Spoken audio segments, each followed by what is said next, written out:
बिस्मिल्लाहिर्रहमानिर्रहीम। अस्सलाम वालेकुम। मैं हूं गुलफाम चौधरी। आप देख रहे हैं मेरा फेसबुक पेज और यूट्यूब चैनल। पाकिस्तान की सियासत में आमतरीन डेवलपमेंट हो रही है और मुसलसल मुतवक्के हैं। इस सिलसिले में हमारे साथ मौजूद हैं डॉक्टर शहबाज गिल साहब। तो उन्होंने कुछ आमतरीन इंकशाफात भी किए हैं और उनकी आने वाली वीडियो रिसेंटली मोस्ट इंपॉर्टेंट और इंफॉर्मेटिव वीडियो है। आइए पहले उनकी बात सुनते हैं, फिर उस पर बात करते हैं। पहली खबर एक बार फिर लाहौर से और हॉर्स एंड कैटल शो के बारे में। उर्दू में हमने आपको बताया था कि इसे घोड़ा और गाय शो या घोड़ा और भैंस शो या घोड़ा और बकरी शो कह सकते हैं, और उर्फ आम में मेला मवेशियां भी कहा जाता है। हमने पिछले व्लॉग में आपके सामने पूरी तफसील के साथ बातचीत रखी थी कि ये शो कैसे हुआ, वहाँ आर्मी चीफ कैसे पहुँचे, वहाँ जो मौसीकी के प्रोग्राम हुए, जो गाने बजाने के प्रोग्राम हुए, किस तरह के वहाँ पर गाने चले, कैसी आतिशबाजी चली, कितने इंतजामात हुए, उस पर थोड़ी सी और बात भी करेंगे जो इत्तलात और आई हैं। लेकिन इस वक्त जो मेरे पास एक बहुत ही अहम खबर है, वो खबर ये है कि आर्मी चीफ की सिक्योरिटी के बारे में गहरे कंसर्न्स सामने आ रहे हैं। कल उन्होंने जो शमूलियत की इस मेला मवेशियां पर, उस मौके के ऊपर, जी हाँ, अब हमें सिक्योरिटी ज़राए से मुसद्दका इन्फॉर्मेशन आ रही है कि आर्मी चीफ का यहाँ आने का कोई प्रोग्राम नहीं था। उन्हें इनवाइट ज़रूर किया गया था, लेकिन उनके स्केड्यूल में इस प्रोग्राम को पर आना और उसके जो हतमी इंतजामात थे वो मौजूद नहीं थे। इसीलिए उनकी सिक्योरिटी के उस तरीके के इंतजामात यहाँ पर नहीं थे। ये सब कुछ आनन फानन हुआ। आखिरी चंद घंटे के अंदर ये डिसाइड हुआ किसने करवाया, कैसे हुआ, किसने किया। जाहिर है आने का डिसीजन तो आर्मी चीफ का अपना ही होगा, लेकिन कैसे हुआ, किससे मशवरे के साथ हुआ या क्यों हुआ, ये हमारे जो ज़राए हैं उनके भी इल्म में नहीं है। लेकिन उनके इल्म में ये ज़रूर है कि ये सारे का सारा फैसला जो है वो आखिरी लम्हात के अंदर हुआ। अब आप कहेंगे ये कैसे मालूम है? एक तो ज़राए ये खबर दे रहे हैं, उसके बाद इस वीडियो को आप गौर से देखिए, उसके बाद आप टेलीविज़न पर कहीं भी पाकिस्तान के आर्मी चीफ, और वो कोई भी आर्मी चीफ हों, उनकी पहुंचने की जो तफसीलात होती हैं या जो सिक्योरिटी की डिटेल्स होती हैं या सिक्योरिटी की जो मूवमेंट होती है या सिक्योरिटी का जो स्ट्रक्चर या आसार, जो भी आपने कहना है वो होता है, आपको बहुत ही मुख्तलिफ लगेगा। यहाँ पर जब उनका अराइवल हुआ तो उनके सिक्योरिटी के लोगों को कोई पता नहीं था कि उन्होंने कहाँ खड़े होना है। आप ज़रा इस वीडियो को दोबारा से देखें। मैं आपके सामने स्क्रीन पर रख रहा हूँ कि कैसे उनकी जो सिक्योरिटी है वो तितर बितर है और भागकर आके खड़ी हो रही है। जैसे ही आर्मी चीफ गाड़ी से बाहर निकलते हैं तो एक सिक्योरिटी गार्ड उन्हीं के, जाहिर है आर्मी चीफ की सिक्योरिटी डिटेल में से होंगे वो, और वो गाड़ी के पीछे से उकब से भाग के आके खड़े होते हैं और उन्हें कोई समझ नहीं आती कि उन्होंने आर्मी चीफ की तरफ खड़े होना है, मरियम साहबा की तरफ खड़े होना है, दरमियान में पीछे खड़े होना है। कोई उनको पता नहीं है। कोई उनकी, जो भी लोग इन तमाम मामलात को जानते हैं, प्राइम मिनिस्टर के साथ रहे हों या प्रेसिडेंट के साथ रहे हों या इन मामलात की सिक्योरिटी को करीब से देखा हो, मैंने क्योंकि देख रखा है इसलिए मैं आपको बता सकता हूं। मैंने आर्मी चीफ की सिक्योरिटी भी देखी है, प्राइम मिनिस्टर की भी देखी है, प्रेसिडेंट की भी देखी है।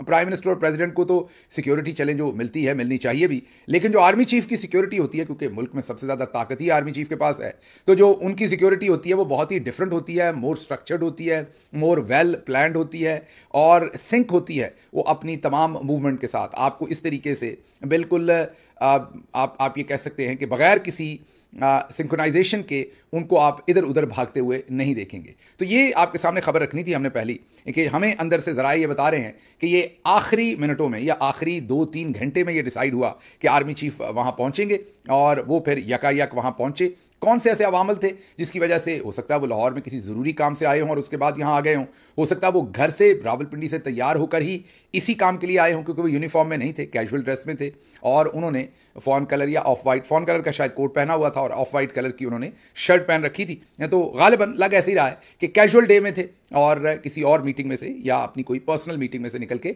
तो वो फिर शायद यहाँ पर पहुँचे हैं। लेकिन सिक्योरिटी की डिटेल्स जो है वो अब बहुत ही ज़्यादा कंसर्न्स शो कर रही हैं। तो मैं कम अज़ कम ये ज़रूर कहूँगा कि जो सिक्योरिटी की साइड है उनको अपने काम को मज़ीद बेहतर करने की यहाँ पर ज़रूरत थी।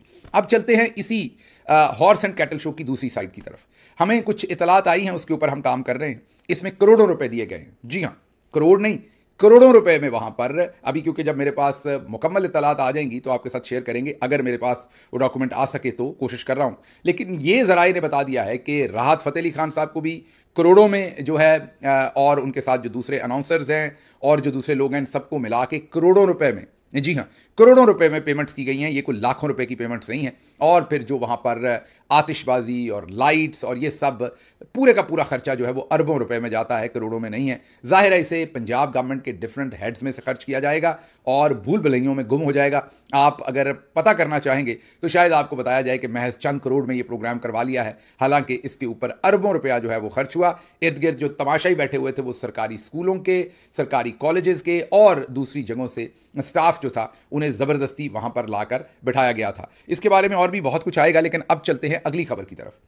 अगली खबर इससे भी दिलचस्प है और वो खबर ये है कि लास्ट जो कोर कमांडर्स की कॉन्फ्रेंस हुई है और उसके बाद जनरल आसिम मुनीर साहब के जो करीबी जनरल्स हैं उनकी आपस में एक बैठक हुई है। उस कोर कमांडर्स मीटिंग के बाद की बात मैं कर रहा हूं, और उस मीटिंग में ये फैसला किया गया है कि अब अवामी राबता मुहिम शुरू की जानी है। जी हाँ, आपने इस सिलसिले में, और ये बहुत सारे टाउट साफ़ी पहले खबर दे चुके हैं, ये मैं कोई अनोखी खबर नहीं दे रहा, लेकिन आपको मैं सिर्फ कंटिन्यूटी बता रहा हूँ। जो खबर हमारी नहीं होती मैं खामखा उसका क्रेडिट नहीं लेना चाहता, ना लेना चाहिए। ये खबर बहुत सारे टाउट सहाफ़ी दे चुके हैं पहले से, लेकिन अब इसकी मंतक बनती हुई नज़र आ रही है और आने वाले दिनों में इसमें शिद्दत आती हुई नज़र आ रही है, इसलिए आपसे शेयर कर रहे हैं। फैसला ये हुआ था कि जो यूथ है वो हमसे बहुत दूर हो गई है, नाला हो गई है, नाराज़ हो गई है और हमसे डिस्टेंस हो गई है। इसीलिए हाल ही में जहाँ जहाँ यूथ की ज़रूरत होती है, वो भले भर्तियों का काम हो, वो भले जो अस्करी महकमों से रिलेटेड यूनिवर्सिटीज़ हैं वहाँ पर दाखिलों की बातचीत हो, हर जगह पर नंबर्स बहुत कम हो रहे हैं।